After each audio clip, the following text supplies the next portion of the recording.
Hello, guys!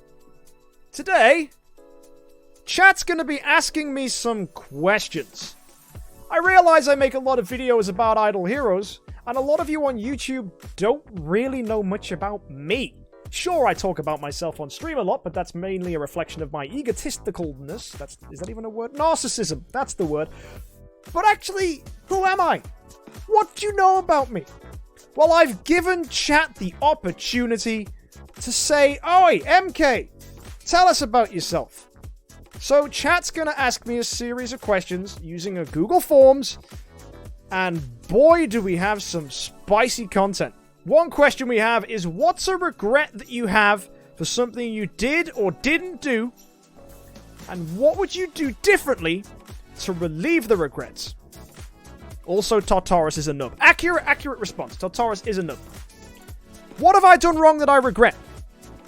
Well, I would say the biggest mistake I've ever made as an individual was probably choosing to move in with one of my girlfriends. Actually deciding to live with someone you're in a relationship with is a big step, and our relationship wasn't ready for that. It was a terrible choice, and it kind of derailed my 2019. So if you guys ever find yourself in a situation where you think it's a good idea to move in with someone, but your friends are saying, "Hey, don't do it. It's a terrible idea," your friends are probably right and you're probably wrong. Another question. What were my favorite childhood video games? Would I ever go back and do a full 100% completion of the games or speedrun them? So, as a kid, I was born in 1998. That makes me, for those of you that can't do maths, 22 years old. Going on 23 later this year. And the games I played as a kid. First game I ever played, World Rally Championship 2003. Oh yeah. Now that was a game. Ooh, that got me into racing games. And I played Need for Speed Underground, Need for Speed Underground 2, Need for Speed Carbon, Need for Speed Most Wanted. I loved racing games as a kid. They were the best. I also played Crash Bandicoot games. Spyro the Dragon was awesome. We played, as a kid, Zelda Twilight Princess on the Nintendo Wii when I got a Wii. That was a lot of fun. So yeah, I played a lot of these games. Would I go back and 100% them? Well, the only game I 100%ed as a kid was Lego Star Wars 2. Now, anyone in chat that's ever played Lego Star Wars 2 will know that game is goated. That is the best game ever. So if you haven't played Lego Star Wars 2, go and play it. Or just get Lego Star Wars The Saga, right? Lego Star Wars was such a good game. So that's what I played as a kid. Oh, here's a good question. What is something non-occupational that I believe I'm bad at and would like to improve at? That's a really good question. I think the answer is going to really disappoint, but it's sleep. I'm really, really bad at going to bed, and I'm really bad at getting up. For some reason, switching between awake and asleep is the hardest thing in my life. When I'm awake, I don't want to go to sleep, and when I'm asleep, I don't want to go to awake. Like, they're just the worst two. Like, why? Why do I have to change my state of existence? Like, it's not fun. I don't enjoy it. I have a terrible sleep routine. And I love being asleep and I love being awake, but I hate changing from one to the other. So, just no. Just absolutely not. Terrible. Another question. I'm looking to start streaming. Is there a way that you grew your community when you first started? Yes, I would say consistency. Always streaming at a particular time. It's a great way of people coming back and knowing when to find you and where to find you. Offer something that people can enjoy and engage with your audience, chat with chat, do things where people can enjoy, like this right now, right? I'm giving you guys an opportunity to interact with me. I don't often get to do it really anymore. Now I've got like 100, 200 average viewers. It's terrifying. Like, it's actually really hard to communicate with an audience as big as ours is now. We have like over 30,000 going on 40,000 subscribers on YouTube.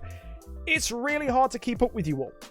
So my advice would be, when you start small, get to know your community, Get a few people that you can pinpoint and make icons. Like, we've got Tartarus, Talking Scribe, we have the moderating team, we have a few people that come around every now and then. Most of the VIPs or mods, they become people that you can latch onto and be like, oh, I recognize that person, which means that when people come onto a Discord and start chatting on there, they'll see them, and it makes the community feel like something much more bigger than you, the streamer, because it's more than that. For example, when I network with June or with Barry, it creates a bigger bubble. And I think we're just naturally gifted that the Idle Heroes community is so fantastic already that it just kind of naturally forms into this beautiful, homogenous space where content creators and the community can engage with each other, which is actually pretty good. Whether you can experience a similar thing with a different game, I don't know, but do engage with the game's community. That'll definitely help a lot. So I used Reddit originally to engage with people and then moved on to Discord, but whatever you choose to do, just make sure you're engaging with people that play the same game you do, and that's probably the best way to do it. What was the biggest experience growing up that you remember that really shaped your perspective on life? Yikes! I think, for me, I have a few iconic moments where my life was turned. I remember specifically when I was 7 or 8 years old, there was this girl in class that used to get all the achievement points, all the merits, all the stickers, and I was so jealous. I wanted those stickers. I wanted those merits. I wanted to be the kid that the teacher was like, good job, well done, you get a shiny gold star. Because I was 7 years old. Maybe it's a reflection of my parents not really praising me too much, which actually I thank them for, because it's made me often seek my own ambition and my own self-worth, as opposed to having to get it from other people. Which is kind of contradictory to what I'm about to say, because I really wanted the approval of teachers. I wanted to feel like I did good. Like I did a good job. So I remember, as a 7-year-old kid, trying to think what this girl would do. And I tried to emulate her behavior. I would try and sit up straight. And one thing I used to really struggle with was lying. I used to lie a lot as a kid. Now I really struggle with lying, because I basically beat it out of myself as a kid to try and be the good kid. I grew up in a Christian family where I looked at the 10 Commandments, and the one that frightened the pants off me was, thou shalt not lie. Because I was like, but it's a defense mechanism, and it's so fun, and it's so easy. I like lying. But then I grew out of it. I learned that lying wasn't a thing to do. And I actually decided to focus on work and focus on success. And I became a kid that chased merits and goals and achievements in my school life. And it actually made me top of the class in pretty much everything I did. And that's not to boast, that's just a statement, right? I was very good at school. But the problem with that then became, I got so used to being good at school, I became complacent, because it came naturally to me, because I got myself into this mindset. So I never really had to try. So then as I got older, I then had to learn how to try. And that became the second big thing I had to deal with, was actually learning how to overcome struggles. Because I got to a point in my school life where I didn't struggle with anything. I was like, maths test, blah, done. English test, blah, history test. Well, I remembered all the dates. Ha ha ha ha. I was that annoying kid that didn't have to try at school. But that's terrible for a human being. Because people that struggle at school, you learn how to deal with challenges and obstacles. I didn't learn to deal with that as a kid, so I'm having to learn to deal with that now as an adult. And it's difficult. So they're the big experiences I had as a kid, and it's kind of shaped me into who I am today. Other than online coaching, what do I do for my emotional and spiritual health? I love that question. That's so wholesome. I would say my emotional and spiritual health is my friends.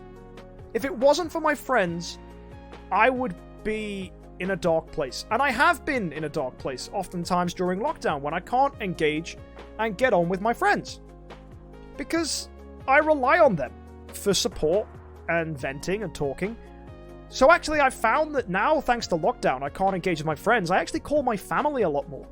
I just like talking to people. And that's probably a reason why I'm a streamer. Engaging and talking to people is where I unpack my emotions and my feelings. I think that's why therapy is so successful, because you're just talking about your feelings with another person.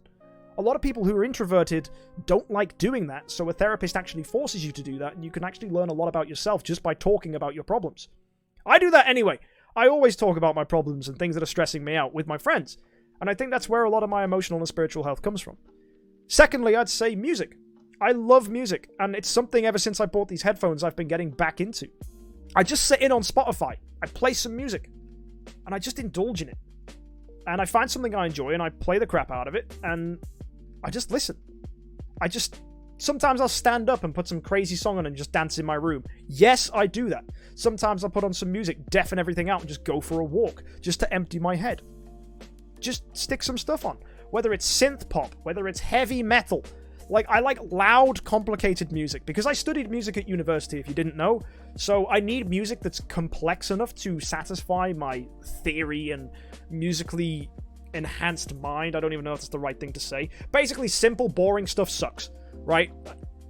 But I can still appreciate stuff that's edited well. Really well-edited music, actually, I enjoy more than really complicated, fancy-smancy, intelligent music. Because how it sounds, is beautiful. If you get something that's recorded really well, it just sounds so good. And, yeah, that helps me empty my head as well. Just good, loud, crisp, beautiful, beautiful music. So, yeah, that's what I like. That's how I help myself emotionally and spiritually. MK, why did you start a YouTube channel? And do you think you would ever get this big? That's a really, really strange question to unpack. The easy answer is no. No, I didn't think it was going to get this big. Not at first. Why did I start? I think I started because I was already doing Twitch. And then because of Twitch, I thought, yeah, I'm going to make YouTube videos. I might as well. And it was originally where I just put stuff, like a whole stream, I would just go, there you go, enjoy that. And then I thought, actually, no, I should probably make some guides and actually edit the streams into openings videos. And I've kind of done them ever since. And I only really did like 1 or 2 videos a week, if that. I wasn't very consistent with my YouTube videos, but I was always consistent with my streams. Every Thursday night, at 23:30 GMT, we'd go live, and we would have a fun time. And that was something I kind of glued into. And then as I started streaming more, I had more content, so I made more YouTube videos. And then as Barry grew, it kind of pushed me to want to grow too. So 2020 was a big help. Like, Barry growing encouraged me to grow, and Barry doing more uploads encouraged me to do more uploads to compete with him in the algorithm. And then the channel just kind of blew up to where it is, and lockdown really helped. Because I wasn't distracted by friends, or by family, or by other things. I could just go, right, I'm going to do daily uploads, or at least try to, and see where that goes. And when that started growing, and I got a ton more subscribers and started making a decent wage from it, I was like, oh, I could do this full time. Sick. So I did. And then this is where I am today. Where is it going to go in the future? I have no idea. Is it going to become bigger? I don't know. Did I expect it to become this big? Not really, but I'm just rolling with it. I mean, it's fun. It's great. And I love you guys. You guys are always here to help me make content, or tell me when I do something stupid, or tell me when I do something great, or just offer feedback all the time, which is nice. I wouldn't have been able to do it without you guys either. So, yeah, thanks, guys. What were you afraid of growing up, and had that fear changed since you're older? Heights. I hate heights. I hate them with a passion.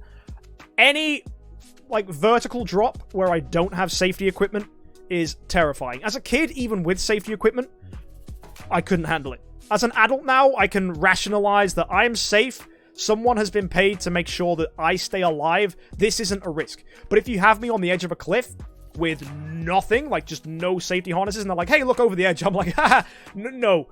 You know those places with skyscrapers and it's like a glass floor? No. Any big drop is just immediate vertigo. I'm good, thanks. Bungee jumping? No. I wouldn't go bungee jumping. That's a terrible idea. Anything with heights? Not a fan. Spiders also I don't appreciate. But that's mainly because they come up on you by surprise. They're like, hey, I'm here now. And you're like, where did you come from? Especially when you've just got out the shower. If there's a spider on the floor when you've got out the shower, you're naked. You're exposed. The last thing you want is a spider. No, I'm good. Absolutely nope. No thanks. Ooh, here's a question. If I was granted one wish, what would I choose? To never sleep again. To be able to always be awake and never have to sleep. To constantly just be awake and be fine. That would be my wish. to be awake and have no downsides and just have constant wakefulness. That would be the one dream. Because then you'd have twice as much time as everybody else. And you could, like, just work more or get more free time and not waste time sleeping for 8 to 9 hours a day. So yeah, definitely I'd wish for more time by not sleeping. That would be pretty good. Is there anyone who regularly tunes in that you just can't stand? That is a really spicy question. I'm gonna say this. Yes. Next question. What is your favorite genre of music, and who is your favorite singer? Right now, surprisingly, I really like The Weeknd's music. Like, his music's really good. The Weeknd is, like, pretty good. As for favorite genre of music, I really like synth music. I like synthwave, but I wouldn't call it my favorite. I think it's really boring, but I love good romantic classical. But I think at the end of the day, what I've said before, and I'll say it again, is music genrering is dumb. Like, there's so much variation in musical styles and things that genrering music is kind of stupid. There's only two types of music in the world. There's good music, and there's bad music. And I hate bad music. I really like good music. And maybe I'm a bit of a snob. I have a degree in music. I studied music theory. I know good music, and I know bad music. Or at least what I think is bad music. Because everyone's got their own aesthetic tastes. So, yeah. Good music, bad music.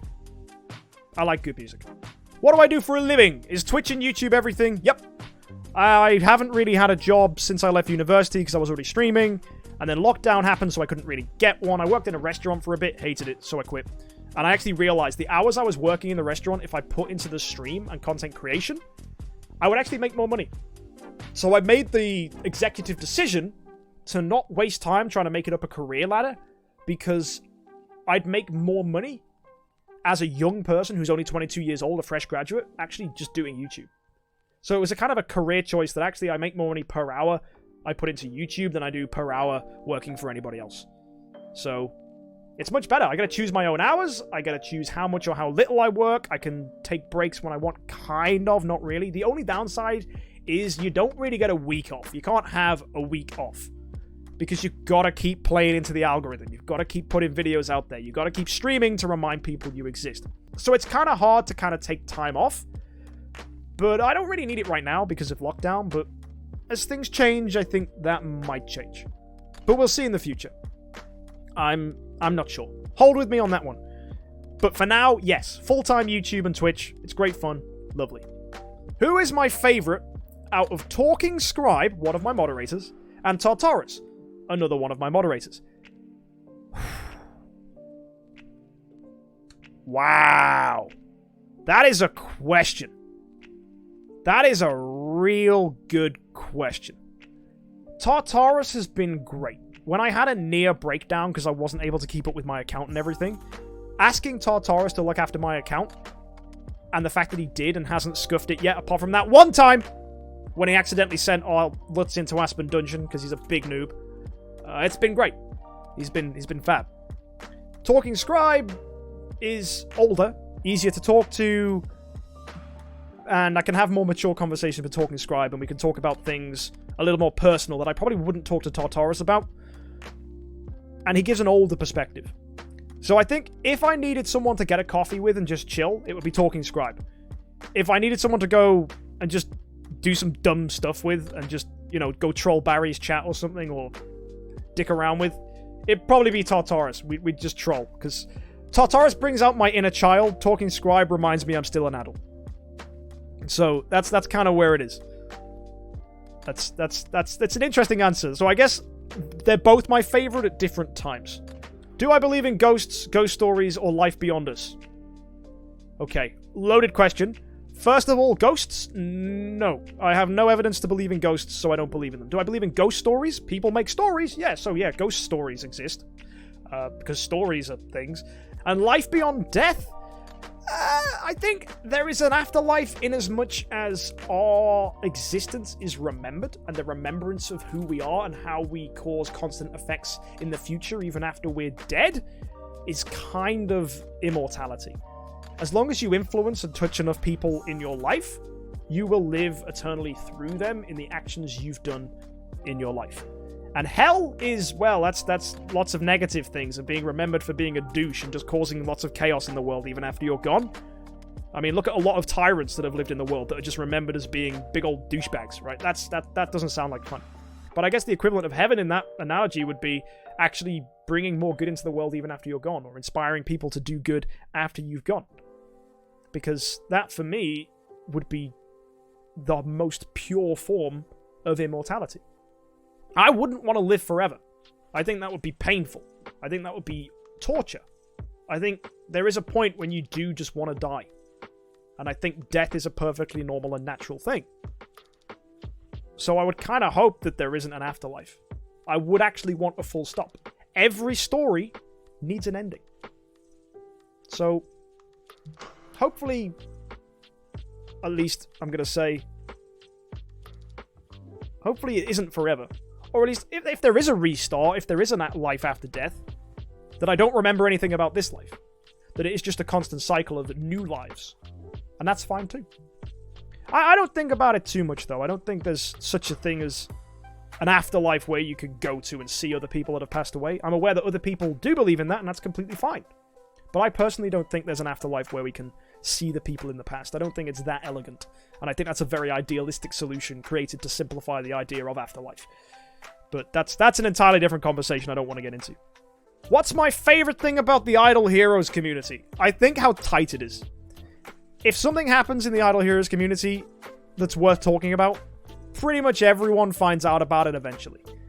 We all bounce off each other, we riff off each other, we get along, we rib each other every now and then. You know, I'll talk smack about June for fun, and he'll, talk smack about me for fun, and then Barry will probably talk smack about one of us at some point. I don't know.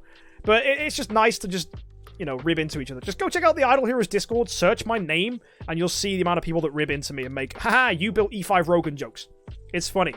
And a lot of people take it with negativity. Some people take it really personally. They're like, MK sucks because MK made an E5 Rogan. Therefore, he's the worst content creator ever. There are people out there that genuinely believe that. And I'm like, okay, cool. Sure. Have your opinion.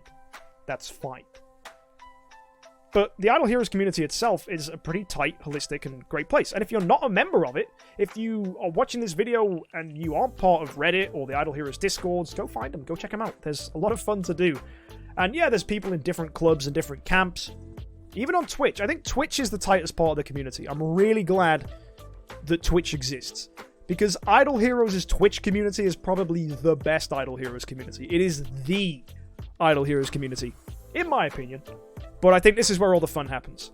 You got June's stream, Barry's stream, my stream, GDP, Doyler.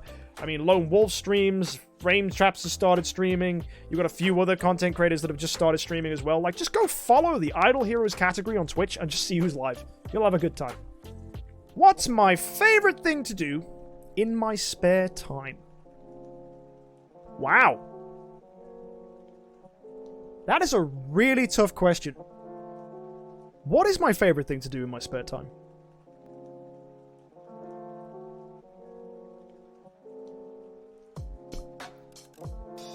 Probably YouTube.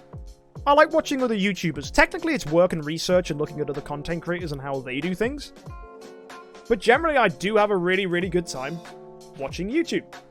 And learning what other content creators are doing and what works and what doesn't, and studying what they do.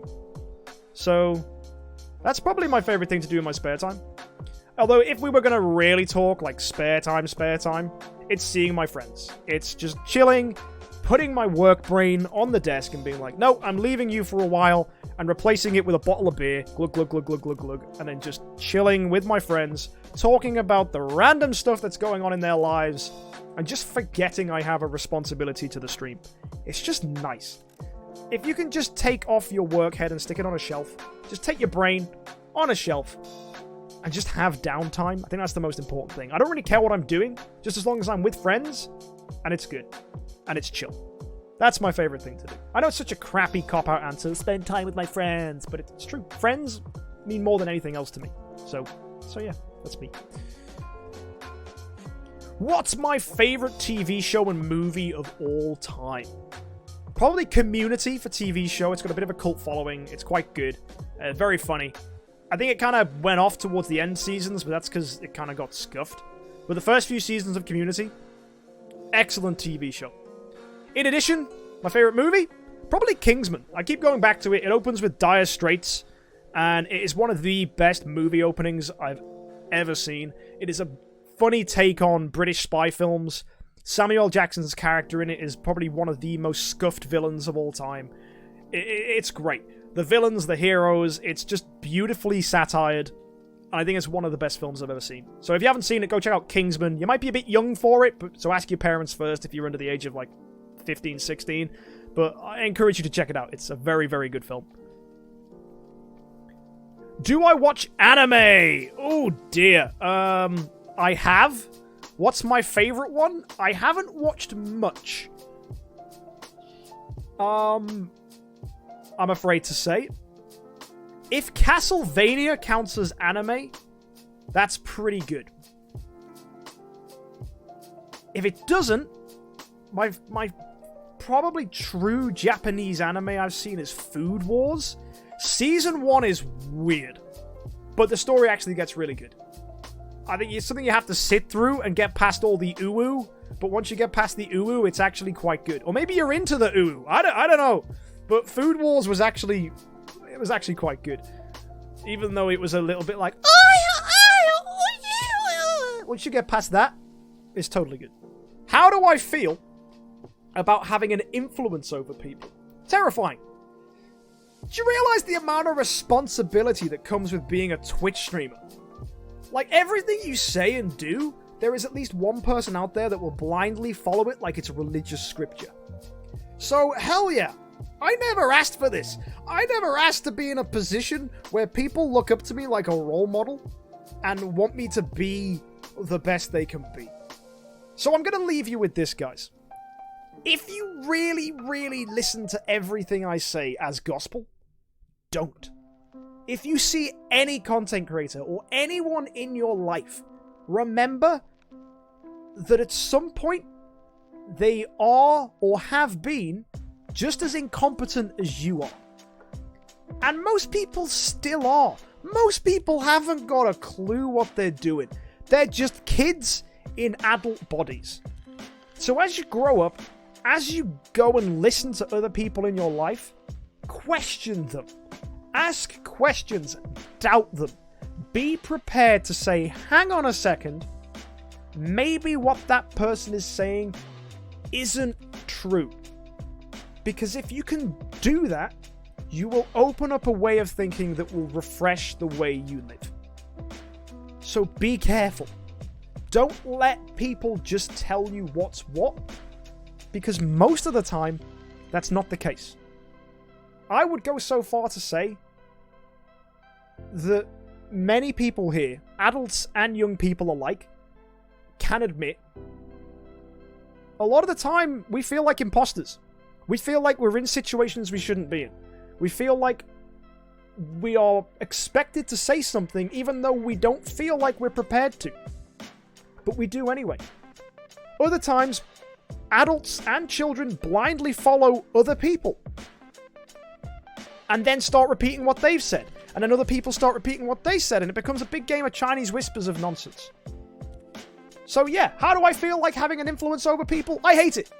Because I know there are people out there that will take things I said out of context and then follow it. I know sometimes I'm going to make mistakes.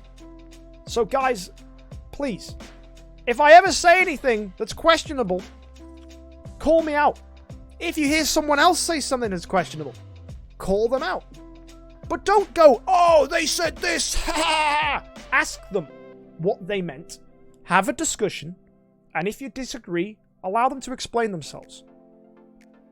But unpack things and don't take them for face value. Because you'll learn a lot.